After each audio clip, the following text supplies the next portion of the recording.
This is Phantom Electric Ghost, and we're live on the air with Stephanie Cordes for the first time. Welcome to the Phantom Electric Ghost podcast. How you doing today? I'm great. Thank you. How are you? I'm doing fine. It's fun today. We don't have a lot. You're my only episode live tonight. Sometimes I do 3 episodes a night, so this is good. Wow. I can just Okay. focus on not having to like cut this short because sometimes I have to cut them short, but we can go the full hour. All Um, right. Let people know we have something new. You probably see there's a QR code here, and that QR code actually links to your Steph Ahead uh, um, .com site. So if people want to take their phone and scan that, that's the way the QR codes work. You just scan that QR code, and you'll be able to follow along on your website. Go Awesome. check out what your website's stating to kind of understand the full picture of what we're going to discuss tonight. But before we get to the heart of our show, we always ask every guest a couple questions. What motivates you, and why do you do what you do? Yeah. So, what motivates me is I've always been someone who likes to help people. And I was lucky enough to stumble upon a business that allows me to help people one on one every day. So I feel really blessed that I have an opportunity to share what someone else shared with me one on one.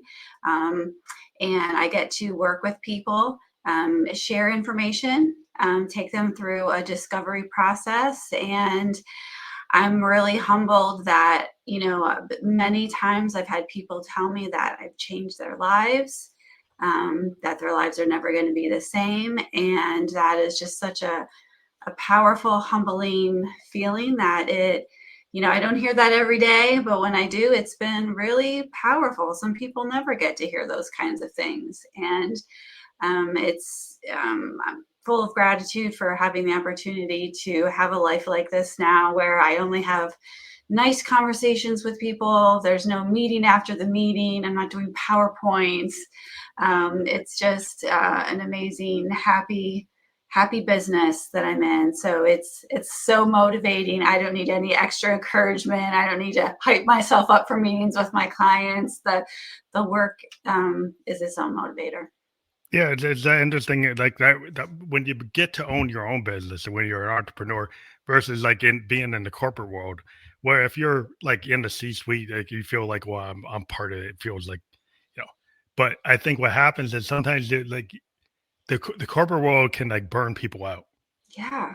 And I think sometimes they get people on this train was like, well, you got to do like 7 days a week, 80% of your time dedicated to the enterprise.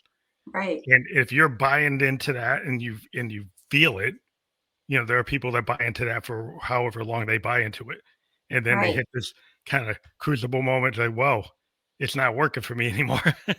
Right. Right. Well, essentially, you're a cog in the wheel.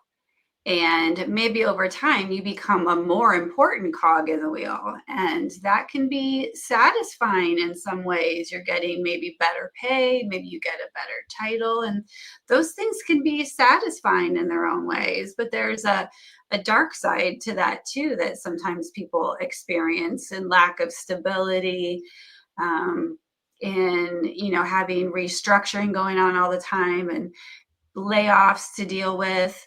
Like you mentioned, long hours, working on weekends, things like that. So that's when I think you have to start to question, or you may come to question over the years, why am I doing this? When you realize you're a cog in the wheel, that you're not that important, that you are completely replaceable. Even CEOs are replaceable. Yeah. And why are you doing this when you own your own business? If you work harder, you personally reap the rewards of it. So yeah, it's definitely a different thing altogether. Because it's like your vision. It's like the idea, like what it's like the creator. Like if you're a creative person and you write that book, right? And you write that you're a screenplay, you're a film director, you're a painter, you create the painting. You create the piece Mhm. of music. I'm a musician. And Right. when it's like versus like a studio musician, they didn't write the song. Like they're Mhm. there to like they're billed by the union and they gotta get it done. The horn section will come in and do it, but they didn't write it. And Right. when you actually own it, when it's Yeah. your vision, there's something about that to me is like there's this pride in your work. Right. Not that you didn't have pride in your work when you're in the machine, Yeah. but like Yeah. you don't own it. Like if you're work for hire versus I Right. own the copyright, I own the patent, like Right. I own the piece of work. And Right. that's when like in musicians we kind of fought just like, hey, we want to own our masters. Right. Because if we don't, then our song ends up in a Coke commercial. Right. Right. And maybe we don't want it to be in a Coke commercial. Right, right. And you don't have control over that thing that you authored anymore. It's actually the same in the corporate world too. Like I wrote white papers. Before when I was in the corporate world, I worked for large insurance companies like top 10, you know, top 10 businesses. And I wrote white papers that technically don't belong to me. They belong to the organization. So I couldn't Mhm. cite them after I left. I can't cite them on my LinkedIn page as things that I authored because they belong to the organization. So it's the same kind of idea with the masters. Yeah, because eventually it's like, why should I give up all my intellectual property to the enterprise Right, when if I take some risks, I could own it, right? And then right, you could be a consultant, like you could take your advice, or you have your business and your service business, or you're offering coaching, right? So then that's not their proprietary process; it's yours. It's right, like it's your advice. Is like now you are being paid for what, and the cut's not going to the board or the shareholders or the, but it's like yours. right. Yeah, yeah, absolutely. And what I learned, so I always wanted to help people. And so I started off in healthcare. So I was really tightly aligned with helping people. And then I got more on the business side of things. And then how it ended up is I ended up very far away from helping people. I ended up working in my last position, working on physician incentive programs. So imagine this. We were, as an insurance company, finding ways to incentivize providers to provide better care, which is sort of crazy. Shouldn't Yeah, they isn't that the already be Hippocratic providing, oath? Like, isn't that right, like your yeah, oath to Hippocratic oath how do and you all have that, to incentivize right? it? Shouldn't they already be providing the best care possible? And then finding ways to incentivize them to do it. Of course, we want to incentivize them to also do cost efficient care as we Yeah. deemed so, maybe in certain locations that were cheaper or whatever guidelines other people had come up with in the company. And it just, dawned on me, not one day, but over time, like this is so far removed from helping people, Yeah, you it's know, giving more of the bureaucratic process, yeah, like more like yeah, an actuary, like a bean counter, right? Like yeah, you start getting into the bureaucratic process, because I've been in yeah, insurance world, I'm in financial services, but yeah. I'm a more of a like a smaller company. Went from a Fortune 500 company to a smaller company Uh-huh. because I like the idea, at least in my day job, is I'm allowed to wear multiple hats Mhm. and allowed to be very creative in the Mhm. business. So I'm willing to stay within that structure if my ideas are listened to. Like like Right. like when you go into an organization, you throw your ideas at the board, and like 9 out of 10 are not taking them. Right. Right? Then you're like, Mhm. whoa, like should I be in this organization? Because then you go to an organization where you actually put something out, you throw it at the wall, and they actually take it. Then you're like, okay, well, I feel like I'm being like this is working Right. because at least I'm being heard. Like if you find that you're not Mhm. being heard and you're not, your contributions are minimized, it's like, well, why would you stay there unless you just Right. take the paycheck? Right, right, right. Well, so that's what it comes down to for a lot of people, and I get that. And so where I ended up was, if you're making a good living, and I was, um, but I was just profoundly unhappy. I really was unhappy in my job. I started looking for other jobs, but I knew in my heart that I would be unhappy in any job that I took. All of them, they're like Maybe, in the box. Like a lot of times, yeah, if a lot of times the world tells you they want out of the box thinking, and yeah, then you just end up in another box. right, They might have a lot of shiny bells and whistles saying they're different, But then, Right. like after you're in the business a while, he's like, "Oh, this isn't really different than the last." Exactly. I knew I would Insurance be is insurance, happy. right? Yeah, I knew I'd be happy and challenged for maybe 6 months, 9 months, maybe a year, but I knew it wouldn't last. I knew I'd end up in the same spot, feeling the same way. I could be challenged in certain ways. It wasn't that I wasn't being maybe challenged enough. Mhm. It's that I didn't really have a heart for what we were doing. I thought that the work in large part was not useful. I didn't like the long days anymore. I Mhm. realized how much I had missed out on, and I just wanted to look at something different. And what happened was someone reached out to me on LinkedIn. It turned out to be a career ownership coach, which is what I do now.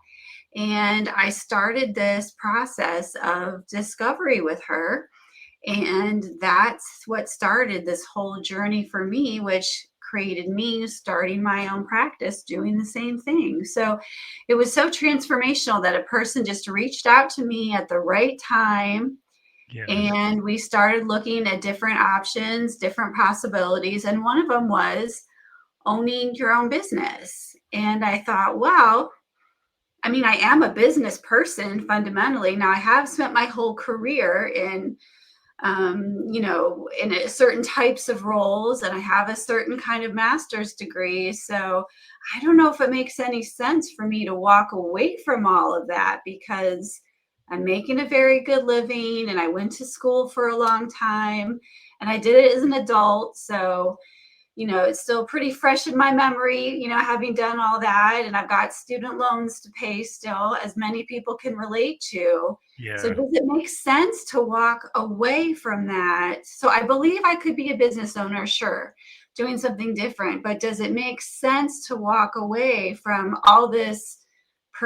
Working up to the level that I'm working at, to walk away from all that money and to walk away from my education and do something else. That was a real mental Well, hurdle for that's like the me. risk averse, like the risk benefit reward calculation, because Yes. that's like why people stay in the corporate grind Yes. is because like there's certain like baseline stuff that I don't have to worry about. Like I don't gotta worry about my like paying for my own, setting up my healthcare plan, setting up Yep. the taxes, setting up all the business rules, all the obligations that now you're responsible for. So there's a certain level of like, oh, right now I actually have to do that. Like now I Right. actually have to have all this stuff that may be already kind of packaged for you, so you don't got to worry Right. about it.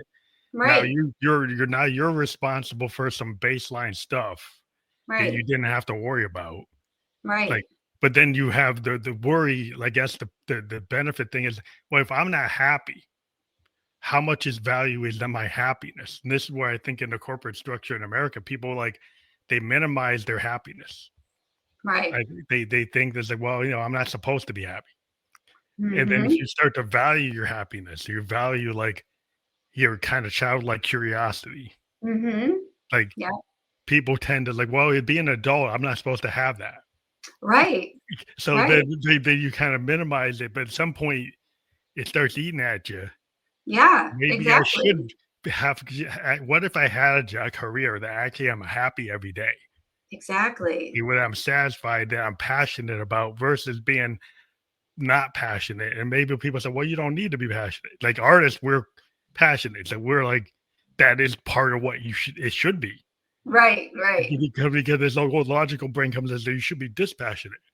Right. So Yeah, then, you get it because you're a creative, so you could do my job. You'd be brilliant at it. Yeah, that's exactly what we do. So you're this cog in this machine, and if you do well, you're making good money. You've achieved what you expected to achieve. When I decided to take student loans and get my master's degree, I looked at the cost benefit ratio or the cost opportunity, and I looked to see, okay, I need to be making this much money if I'm going to spend this much money. And then I made multiples of it. So I had achieved far more than I ever expected to achieve. mhm. So but the one side of my brain is saying, okay, you've done it. You're doing great. You did everything you wanted to do. But the other part of me is going, I am miserable. I am so unhappy. But society also, and our parents would start with one job and stay with it for 50 years, right? Or 60 years and And they never probably weren't that change. passionate about it. Right. But yeah, my dad never liked, I mean, they never talked about liking their jobs. That wasn't even on the list of things you aspired for. You just had a job Yeah, and you you're were just grateful like for it's it. like an obligation. It's kind of like a baseline. Yeah, Like you're not supposed to love your job. Like right. you're supposed to like it's the grind. Like it Yeah, is. It's like that's what it is, and you're just like right, that's just the price of a right. mortgage. Yes, exactly. You're going to work, you're not going to fun. you have to. They like I don't have to like it. It's just something I have to do. Right. Right. Or so then I met my career ownership coach, and that's one of the things that we talked about. She said, let's start at the beginning and talk about your goals. So we talked about, what are things that are important to me. And one of the things she said was, tell me what you do for fun. Dead Yeah. silence. Yeah. I was like, I Your hobbies, try, like, did you have hobbies? Were you so into the grind that you didn't have hobbies, that you didn't have fun things you wanted to do? I might hang out with my kids sometimes. Yeah. I mean, it was the saddest thing ever. And she said, that's okay. That's okay. All right. I think we should work on that. And we talked about free time. But free time, what's For free time. Yeah, free like, time? if Like you get in the like when I grind do and you just laundry? don't have it. It's kinda like they want us to get like, I don't know, I run into tech bros, like, the new thing with the tech bros especially these AI guys, is like they get their people so caught up in the rat race that Yeah. they're working like, 90%, Yeah. 80% of their time. Yeah. And they're not like the guys I run into. They're like, "Whoa, yeah, I'm playing in a bar with my bar band, right? Like my fun time band, like Yeah. they're painting or they're doing a play in the local theater. Like people don't have time for that in that world. Like they've taken all their joy away and put Right. them onto the grind so much that they don't even think they have a right to Right. have like the outside thing. Mm-hmm. Mm-hmm. Mm-hmm. Exactly. Exactly. So, we go through this process where at the beginning, and I'm kind of telling you in tandem here what my journey was and the journey that we take people through. We first spend some time talking about, what your goals are for the future in terms of income, lifestyle, wealth, and equity. Talking about what's important in terms of income. And I was really upfront with, look, I'm making more money than I ever dreamed of. I don't need this much. I'm very blessed. Half as much would be just fine.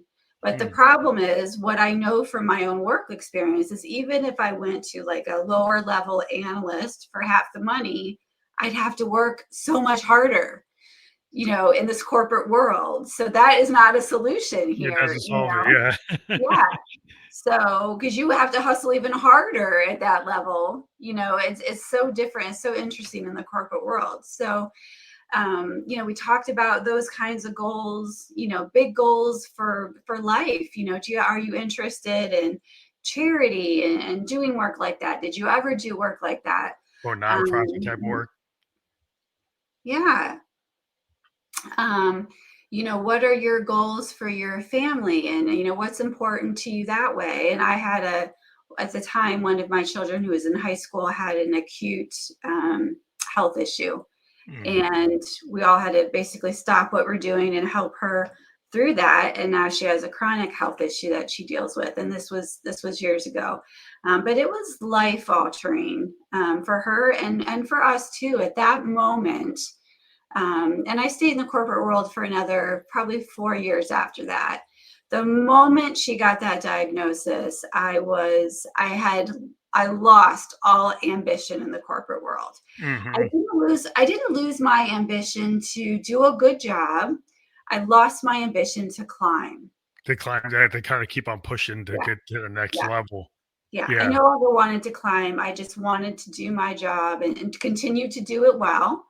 But I no longer wanted to climb because Well, I realized you had how, other things in life that became yeah, important. Yeah, yeah, because once you like, I have a child that has a disability, and that became a factor yeah, of, you being a absolutely. road warrior. I was a road warrior, and then once that her diagnosis came, it's like, I can't really be that road warrior because I need to be involved in my child's situation. Yeah. And there are certain like organizations that couldn't understand that. Like the part of that job you needed to be on the road, like Sunday to Thursday. Right. Yeah. And if you I had to switch to an organization that said I didn't have to do that. Right. Right. And so then I'd say, okay, I need to realign. And sometimes we have to make a assessment. It's like, can I realign? Can I Right. actually live with that? Do you feel guilty? Like, or do you feel not right about changing that? But you just have to, they have boundaries. I think a lot of people Right. don't set their boundaries. Right. Right? 'Cause they Right. let the kind of corporation set the boundaries for 'em. Yeah. Right. Right. And you just keep pushing. You just keep pushing. Doing giving the corporation as much as you can, and then something like that happens, something life altering, and then it changes your perspective. And now I still needed an income, and I was very fortunate with the boss that I had at the time. He was completely accommodating. And they were very, very good about what I needed to do at the time. I took a lot of time off, and I needed to kind of intermittently for a long time. And they were very good about that. Um, and in fact, that was ended up being one of my probably most successful years. I still accomplished so much at work, and did a really good job. Like I wanted to do that was important to me, a source of pride for me to be able to do that, even in challenging circumstances. But still, I had this massive mindset shift on what's important to me, like that, just that fragility of life. Um, Really just hit home when it's one of your kids that's suddenly faced with Yeah, because suddenly something. it's not something you can push off to retirement to have Right. time. You need Right. time becomes important then. Right. And that's like Exactly. the hard to thread that. Like, oh, when you have these life altering kind of crucible moments, like I have to actually put like my child's situation on the same Mhm. level as this and see, can I actually thread the needle? Right. And Yeah. does the organization give me the grace to thread the needle, or are they so stuck in their box that they can't, you know? Mhm. Yeah. Exactly. Exactly. And I was one of the lucky ones. They did let me handle that and gave me a lot of grace. But still, it started the chain reaction of me evaluating, what do we do here? What's my job here? And started me thinking about what other things could I do. But I still would have never dreamed of what I ended up doing. That pivot, like, Um, how do you make like now you're actually like in the process, in your new life, you help people with the pivot, right? yeah, That's what you do. Is that you teach people how to have some grace and some kind of I guess awareness, right, situational awareness of how do you do this pivot. right. So, one of the reasons I got interested in this business, and it is a business, is that there's an unending amount of miserable people in the corporate world. So I will never run out of You're not gonna run out potential. of I'll clients. never run out of potential clients, right? So, what I do is I share information, and the Entrepreneur Source has been in business for 40 years. So I'm a franchisee of that company. And we have a great process, and it's based on education, awareness, and discovery. So, what we do is once we have helped clients clarify what their goals are for the future, we look at all the different ways that they could meet those goals. So, for many people, staying in the W 2 world is the right thing for them. They Mm, might just be in the wrong job. mhm. And so they need to, sometimes they want to pivot into a different field, and they realize that's the best thing for them. Or they realize that if they have additional, sometimes people don't really hate their jobs. I love it when I meet someone like that. Like, wait, you don't hate your job? That's great. That's great. Keep it. Good.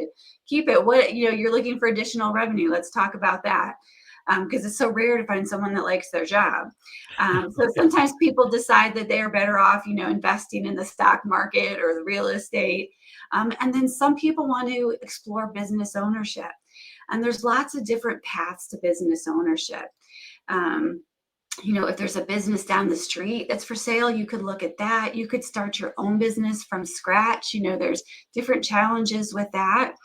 Some people buy things and sell them on Amazon. Other people make things and sell them on Etsy. Some people start Yeah. consultancies. Or franchises or wherever they go into, like, they buy the ready-made thing. Exactly. So another option is franchises. So that's what I did. So we have over 250 different franchise partners. So, once I understand, it's really important to us that we know who our clients are. That's why we start with everyone with their goals. So if it makes sense in the conversation, once we learn what someone's skills are, and we've talked about your transferable skills and your business interests, if it makes sense in the conversation and they want to, I can potentially introduce them to a few of my business partners, and they have an opportunity to learn in a no pressure environment about those different opportunities. And what's great about that is I'm not a salesperson. I'm just a person. I'm just a person sharing information. And so I'm a coach. I coach them through learning about different opportunities. They work directly with the franchisors to learn about those opportunities, but they still meet with me throughout the process. So what we do is It's we not really one find. size fit all. So it's not like a No, one size fits all. You're really looking at the individual as you've been talking, yeah, and you kind of exactly. customize to what that individual is telling you. Exactly. With so many, there's thousands of franchises in the United States. And if you just on your own were interested in franchising, I don't know where you would start. And so what we have a great relationship with all of our franchisors, and they promise to treat our clients in a certain way, really collaborate closely with us and make it an educational process so no one feels pressured. And it's a long process. It takes a long time to learn what you need to know to find out if something's right for you. Hmm. Months. It takes months. It's not quick. It's not a couple phone calls. So what's really great is that this process is in a safe space for people, and we can present them things they never would have considered themselves. So for instance, I looked at 3 different opportunities that were not coaching related. I was not interested in becoming a coach. It's one of the first things my coach suggested to me, and I said, "No, I'm not nice enough." And she said, Yeah. "What are you talking about? I think you're nice." And I said, "I'm not as nice as you are." I was so burnt out in the corporate world and like so kind of beat down, and always had to be the person to like shoot down people's ideas, and had that kind of a job that I was in such a bad place. Just beat down though from the corporate world and unhappy. I couldn't even imagine myself in a place where I would be able to coach people, and be happy and encouraging. But she saw the spark in me. But anyways, I didn't want to look at it. So she showed me some other opportunities. And I recognized how great some of them were. And one, in fact, I really, really liked. And she said to me one day, she said, "I know you would be great at all these businesses, but this one in particular, I'm a little bit worried about how you're going to be able to care for your daughter because I know what her issues are. And this one's going to require you to put a lot of hours in because every business is different. But this Hmm. particular one, I know it well, and you'd have to really be put a lot of hours in. And have you thought about how that's going to work?" And I said, "Hmm, let me think on that." And I came back and I realized the business person in me got excited about this awesome opportunity. But it was the coach that needed to say to me, "Have you thought about how that's going to work with your goals?" Because I had very specific goals about what I needed to do for my family. And so she showed me, and this is what the coaching is for, that I wasn't staying aligned, and Yeah, reminded you me. gotta align. Yeah, you gotta need the thing that kind of like of a law of attraction. You gotta fit the thing that's actually gonna fit your frequency, like kind of where you are. Yeah. Like sometimes you might, because maybe you're used to that time Yeah. intensive thing that Yeah. you it aligned to you, like it has like the same frequency you're on, but you Yeah. actually need to change like your frequency to give yourself the bandwidth. And sometimes people Exactly. don't give themselves like the headroom, like in bandwidth. Yeah. I'm talking like sonic terms, like music terms, but it's Yeah. still the kind of idea. Like if you're gonna raise your bandwidth, like, Right. or you gotta narrow your bandwidth, like what can you handle? Like so you can Exactly. filter out like what is necessary, what's not necessary. Exactly. So that's what we do as coaches. We help our clients stay aligned with their goals as they explore. as they're learning, they come back and tell us what they learned, and we listen and make sure they stay aligned with their goals. So that's what our role is. And what we do is we coach to a point of clarity. We're not trying to get people to invest in businesses or start consultancies or get jobs.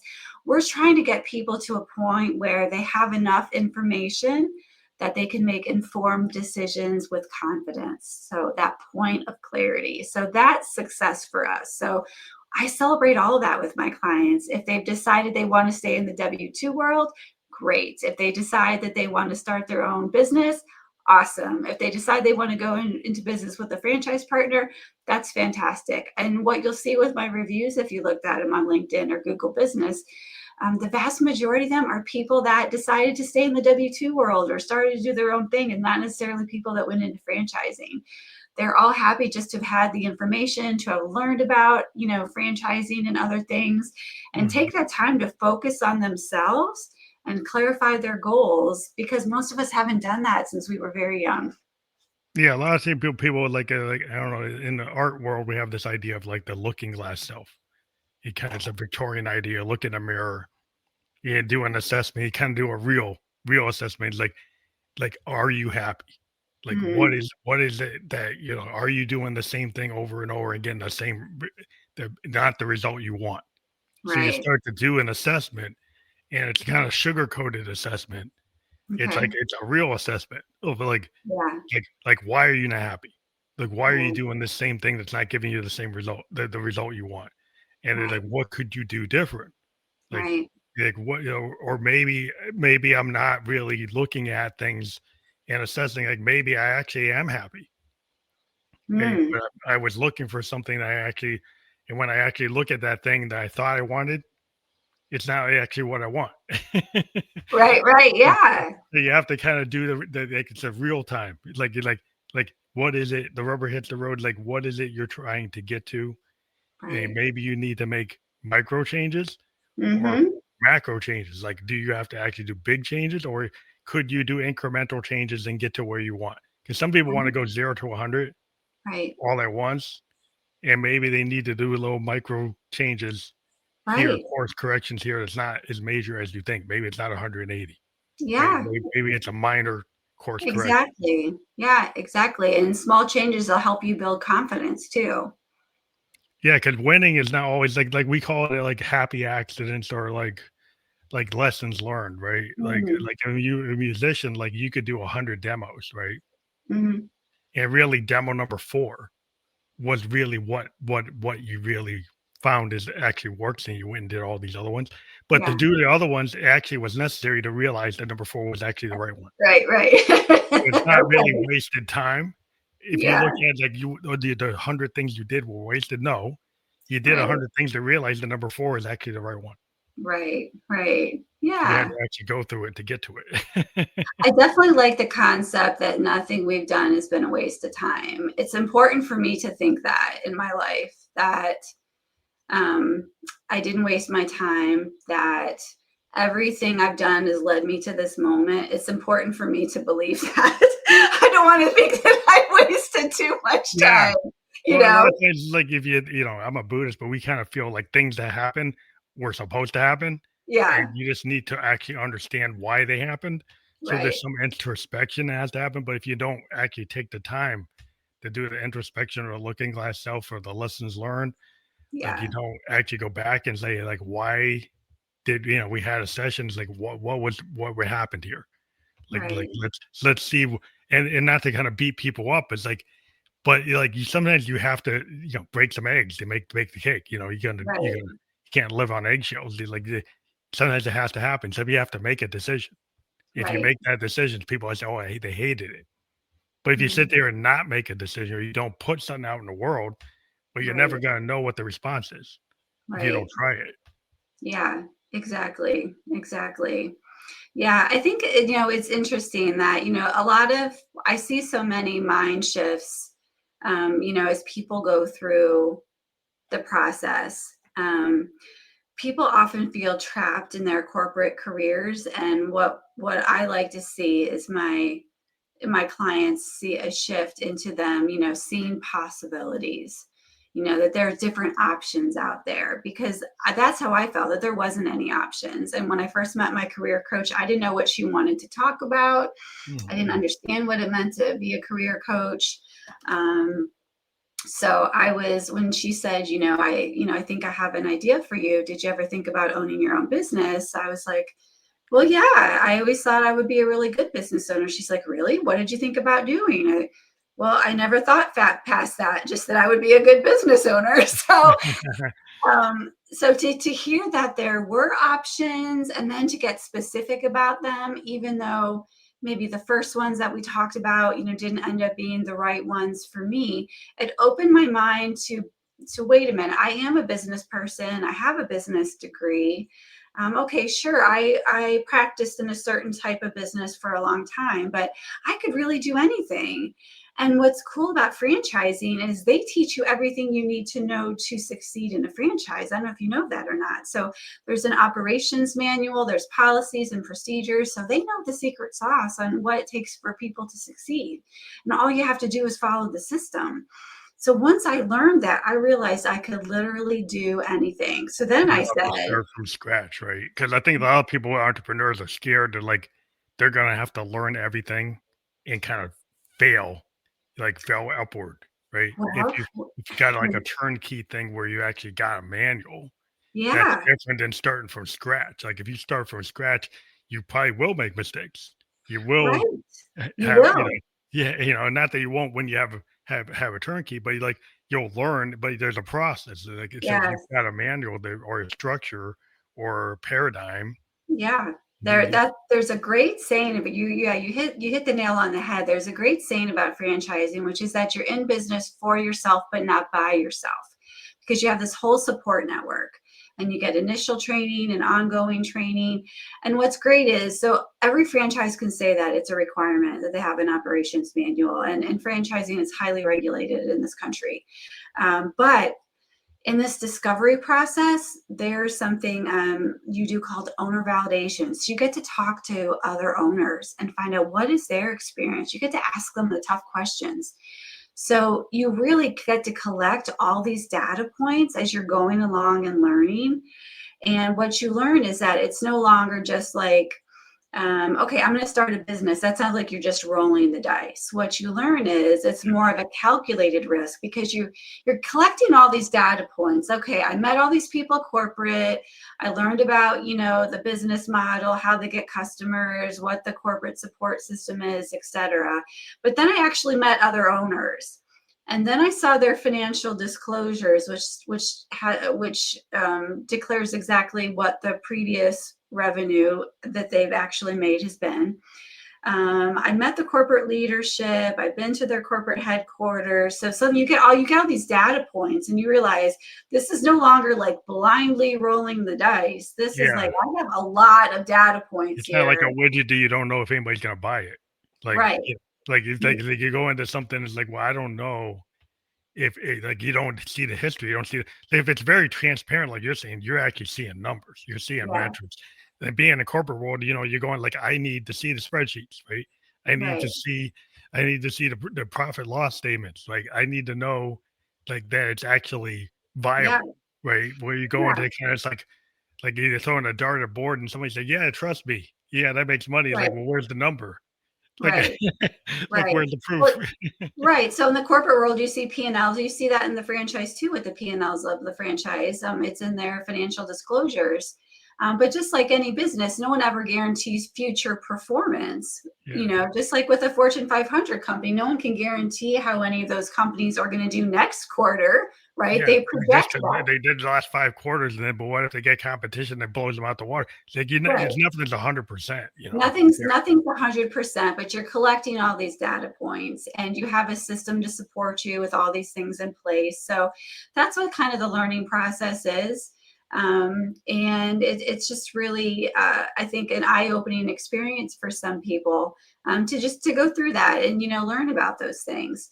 So it's just been a real blessing for so many people to have the opportunity just to learn about it. And whether they decide that they're more comfortable in the W-2 world and that meets their goals, a lot of people actually decide to start businesses on the side and keep their corporate Yeah, job. like a gig work. Like what some people do, like it's almost like they're an entrepreneur on the side, but you like a lot of musicians. Yeah, Like we're starving artists, but we you have different levels of day jobs from like the right, people who are working with a moving company, or they got their day gig, or they right. got people who are like in IT, and then they're a Mhm. musician on the side or a podcaster on the side like Right, myself.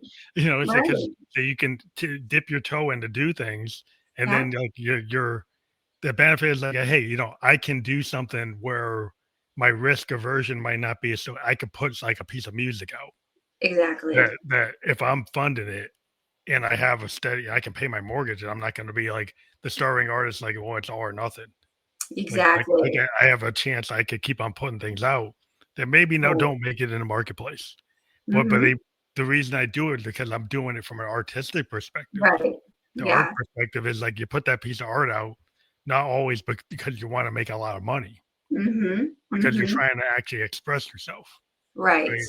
So the Right. goal is not necessarily the metric might be not be the same as somebody like this widget needs to sell 1,000 units Mhm. because Mhm. like it cost me this much to make Right. it. Right. Yeah, yeah, understood. Yeah. Yeah, there's the different reasons people have to start things on the side. Sometimes our people, so like you said, it's good for people that are maybe more risk adverse and they don't want to leave the safety of their corporate job even though they hate it. So they start something on the side and then they wait till it grows and it generates enough income for them to leave that corporate job. Yeah, Or maybe they just forever. stick it out, leave it forever, or maybe they just stick it out and stay there and then just keep growing this additional revenue stream on the side. Some people are trying to grow like a family legacy. So, corporate America has, if things are going good, corporate America has a lot of things to offer. So, for instance, corporate America paid for my investment in my business. So that's Mhm. where the money came from, people. It came from my corporate job. Yeah, yeah. So I've not forgotten that where it came from. And God bless them for it. So I think it was That an even trade. My time and that's what resources. we were always telling artists is like sometimes you have that job, right? Yeah, And you don't go and be the starving artist that's living like, like in your van right. going from gig to gig, that you actually have like a house, like you have an apartment, that you Yeah, don't have to be like living like start the starving artist mentality is not necessarily needed right, to be the entrepreneur artist. And I right. would think the same thing applies to what you're saying. Like you could you can dip a toe into it. You can Yeah, wade into the water. exactly. You have to go into the deep end, You right? can, and Yeah. you can also time it. I waited 6 months. I knew I had a bonus coming. I waited for the bonus before I did. A lot of people do that. So you can Mhm. make strategic steps. It's important, I think, when you set your goals that remain, that you stay directionally true to those goals so that every step you're making, some of your goals might be really big and you're not going to achieve them for some time. But if along the way you just stay directionally true to those goals, I think that's really important. So everything starts with first defining those goals for the rest of your life. And then from there, setting actionable steps that you can take towards achieving what those goals are and being open to different possibilities. That kind of going back to like align your goals with your values. Cause I think a lot of times Mhm. the reason people maybe get all the way out of the corporate world is like they're the values that in their corporate world aren't really aligning where they are anymore. So it Right, becomes like a necessary thing. Like I don't really like where it's going. Right. So right, they have a vision and they go toward that vision and they plan it out. Right. So right, like, with the franchise model, you probably have a lot more security in terms of, okay, this is going to align better. Right. And it's actually going to make me money. Or you can at least the risk is not like they go into the casino and like hoping that you're going to win. You're well, going to win. You gotta It's win to not make maybe like you're not. it's not like going to the casino, and it's not like starting something from scratch. You have a business plan, and you can see you have other owners that you can talk to, and there'll be a lot of structure to it. So franchises are for people that like processes and structure and Mhm. want to have a plan.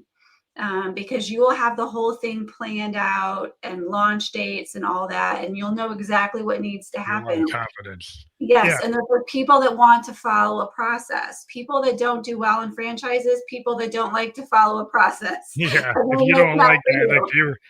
if you're more like I just want to kind of willy-nilly, like kind of stream of consciousness in the Yeah, moment, flow state, maybe that's not gonna work so good. It can be yeah, like exactly, exactly. But it all starts with an open mind. So your book is behind you, right? It's The Career Revolution, that's what's on the table? Yeah, exactly. Yeah, thanks for pointing that out. I forgot it was there. So, because it's always there. So, all of my clients, we share this book called Your Career Revolution. It starts off talking about, it talks about our process. It goes into great detail with examples and case studies. It talks, about what it's like in the corporate world, and it talks about different types of ownership models. It talks about kind of working through your fear and mindset changes and things like that. So I'm happy to share this either in the Audible version or in the hard copy Oh, or Audible soft. too. That's Yeah, cool it's on because a lot Audible of too. people, audiobooks is a good way to get rid of that, the entry price of reading today. Yeah, Because, yeah, like, some people are so, they got so many things going on that they don't and then the, like, attention span. Like, right. I think a lot of times when you can listen to a book, Yeah. maybe you're actually gonna get through it versus, like, people are so Mm, divided attention, with, can they actually stay in the book? it's Hopefully, true. yeah, but, like, I think that you have to make some dedicated decision, like, if you pick up the book, you probably should read the book.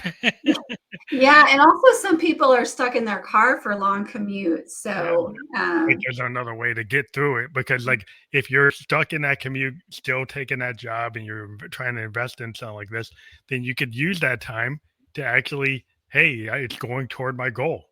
Your yeah, goal of trying to get like, "How can I get out of" this side gig going that yeah, maybe become my main gig if I yeah. can dedicate and understand the process, and that's what you're about is, like, trying to help people find a way to get to that path. Like, they Yeah. may not know what the steps are, Right. Yeah. And I don't know what the right path is for any given person either. We kind of figure that out together and talk through it.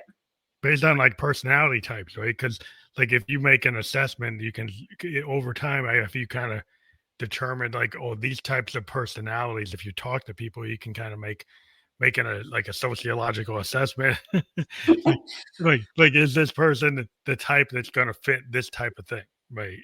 Well, it's so interesting and varied. There's not one personality type that is really good at business ownership or those classic personality types. I mean, being adaptable, curious, and having a lot of initiative are definitely helpful. But it's really about knowing what your strengths are, learning what your gaps are, and just exploring different opportunities in a thoughtful way. Those are really the qualities of someone who can be great at business. It doesn't matter if you're an introvert or an extrovert, or all those different personality types. But we do have some great tools that help us get to know our clients better, help them, kind of self assess themselves, what their strengths are that we use when working with our clients. Because it's like my grandpa always used to say, like, well, if you show up, that's half the thing. Like, if you're willing to dedicate yourself to actually showing up or like staying in it, right? Yeah, And realizing like if you like if you don't not perfect, like the perfection trap with artists, there's a thing of like, wait, if you try to go too perfect, you can like wreck things. So right, over time as an artist, you learn that trying to make something perfect is not the goal. right. The goal is to actually get to like what the vision is. And the Yeah. vision is not necessarily a perfect world vision. It's like it's what's necessary for this piece to happen. Mm-hmm. Right. So Mm-hmm. whatever's necessary for this to happen, you might not get to that as fast as you wanted to, right? You Mm-hmm. might actually have to stretch yourself. You might have to learn new things that you don't have. Like you might not have Mhm. this skill. You might have to get to that skill. You Right. might not know the subject. You might have to learn that subject. Mhm. And so, Mhm. like, just because you're not like, if you could, like, I've been gone into jobs where I wasn't like, I didn't know property casualty. Mhm. And now I'm in a business for the last 2 years. I'm in property casualty. A lot of times, jobs will tell you you have to have 5 years, 10 years of property casualty. You can't even get into it. Mhm. I Mhm. kind of leveraged. I was in 20 years of life, and I said the based structures, because I'm in IT, are Mhm. not that different. Mhm. So Mhm. I would think that the claims in the new business sections aren't that different. The structure of the Mhm. databases aren't. Right. The business Right. is, but if I'm in Right. IT, like that structure is not that different. So I should be able to Right. go and do it. So you Yeah. just kind of say, "Hey, I think I could do it." Right. That's And right. you give yourself like that grace to say, Right. like, but there's some people that, well, I don't have it, so I'm not even going to apply. Right. Exactly. That's a mindset thing. Yeah, you can Yeah. change that. So you could actually go into something. You could go Yep. from life to health. There are people say, "Well, you Exactly. don't know anything about health." It's like, well, I actually went into health at one time. I spent like 3 years in health. I Mhm. spent a lot of time in life in the new. I've been in like multiple areas of insurance because I chose to say like, why couldn't I go? Because I knew this part, so maybe I should learn this other part. So I learned it like a lot of different variations Yeah. of the insurance like structure, like the lines of business. And Right. then what you find is like there's a lot of parallels between all of them. Mhm. Mhm. Right. Right. Yeah. Yeah, I think you're totally right. A lot of it has to, a lot of things in life have to do with confidence, and that's something I really try to instill in my clients, especially when we look at what skills they have and what are transferable skills. Sometimes people don't even realize how many transferable skills that they have. And those are all the things that you were identifying too, that just all the things that you did in one was applicable to the other, but sometimes people don't think in those terms. So I definitely like to talk to my clients about those things as well. Yeah, because you could say, well, like you could have somebody that was in business, maybe customer service in the Hmm. automobile industry, and then they want to go into the hotel industry. So why? There's no Hmm. way you don't know it. Right, But you were a CSR. right, The right. CSR, there are certain tenets of being a CSR that apply no matter what industry you're That's in. right. That's And right. so that you could go from one to the next if you just like say you have a strong belief, like I know what I do knew in Hmm. this, and I Hmm. don't know that. Like you're honest about what you don't know. Right, You don't right. oversell that you do know it, Yeah, but you kind of it shows like I think I could take what I do yeah, know yeah. and learn, Right, apply, right. it, and Hmm. maybe give you some different perspective that could be useful. So Right. then you could actually go into that interview and say, I don't know this, but I think I could apply this, and maybe we could use some of the things I've learned, and I could Hmm. add value. Right, So then you go from not having the qualification to actually having it. right. Yeah, yeah, right. Yeah, that's fantastic. But that allows that could like a lot of people like, well, I didn't never started my own business, so I have no right to be in that space because I don't know what I'm Right, doing. right, But you right, kind of give people the confidence right, or the insight that there are things that you do know, right? right. That you Yeah, could apply, and you're not just coming in it not knowing anything at all. You exactly. you're able to show people that whatever they did know could be applied, and you're not coming in cold, that you actually have some Exactly. skills that you maybe are undervaluing Exactly. that That's you could exactly actually what we use, right? I see, Keith, you could totally do this. That's exactly what we do. We look at all the skills that they have, and we can say, look, all these things are going to serve you really well, and they are going to teach you everything that you need to know. But look at all these things that you bring with you. You're not coming to the table with nothing. You're bringing tons of stuff with you, and everything you've done to this moment has led you here and prepared you for this. Even if you're going into a new industry. So yeah, you're exactly right. And I haven't even told you the best part about everything. But what's the best part? The best part is that I'm a free resource. So we don't charge to work with clients. Oh, cool. People just decide one call at a time if they want to go on to the next call. So I know that sounds wild because usually coaches charge, but here's how the business model works. I love it. I'm super proud of it. The way it works is that we're compensated two ways. The first way is that I just want everyone to have a great experience with me, first clarifying their goals and learning about something new. So hopefully at the end of our time together, they'll feel comfortable writing me a good review and referring other people to me. So that's the first way, and it's super important. You know how important reviews are, and Mm. getting referrals. That's really, really important to me. And I just want to have great experiences with everyone. So that's the first one. Now, the second one is if people were to go into business with my franchise partners, then they would pay me a placement fee like a recruiter. So the Wow. truth is, very few people end up going into business with a franchise partner, but that's okay. Everything works out beautifully. And so, because of this awesome model, we can offer our coaching services for free to everybody. So, that's why I said it's just such a pleasure. I only work with people who want to work with me. I don't have to cold call people. And it's just such a wonderful thing to be a part of. Yeah, that seems like you get a lot of adoption when you don't have the fees because a lot of people go on these some programs, and they're paying all these fees, and they're like, "Well, how do I know I'm actually going to get back what I put in?" Exactly. Exactly. Exactly. And I haven't had any complaints about my free coaching. Yeah, Everyone's yeah, very yeah. satisfied. It was a good time to mention our QR code again because Yeah. that's a good way that people you've heard that it's free, right? Hmm. So scan your phone on that and Yeah. check it out because there's no like there's that's an awesome opportunity. Like anybody who's like checking out our show, if you're looking for that side gig, you're looking for that to maybe transition, and you're like, well, how can I transition into my own thing? Yeah. This is something to take your phone and scan that. It's going to bring it to stepahead.com. Step Hmm. ahead. Well, I've been calling it Step Ahead because it sounds like It is step ahead. It's yeah, step Step like Ahead. my name, step ahead. Yeah, Yeah. yeah, Mhm. stepahead.com. And then that the QR code is going to bring you right there. And so what you said, like people click on that, Mhm. that brings you into your program so you can start to like book a conversation or Yep. uh, Yeah, an exactly. appointment. I'll take you into where you can drop your contact information. So I'll reach out to you tomorrow, but you'll also see once you fill that out, you could click right away. If you want to click on my calendar, you could schedule a call. You can look around the website. There's all kinds of resources there. I've got an awesome portal. So once you sign up and we get together and talk, I'll give you credentials to the portal. There's great tools in there. We talk and I'll send you a book or I'll send it to you on Audible and we'll get started. So it's not just for people that, are interested in business ownership. It's people that want to spend some time clarifying their goals so they can, figure out what it is that they want to do for their future. So love to hear from you. Well, I think that's a really cool thing, and that's why we offer like these QR codes and the links below for people who don't like QR codes. That you can just take those links below.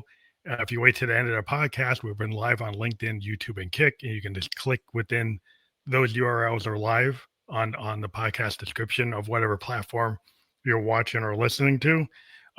So that you can do that, or you can take the QR code again and they go directly to that stepahead.com. And we do Mhm. recommend that people check out the links of the people we talk to on the show, because then you can dive into what we've been discussing. So we do Mhm. encourage you to do that. And I want to thank you for being on the show today and hope people will actually take the opportunity to actually click through and check this out because that's what we've been talking about today. And I think it sounds like it's a no risk in Mhm. situation. So you got to check it out if you're interested in what we've been talking about. Yeah, thank you.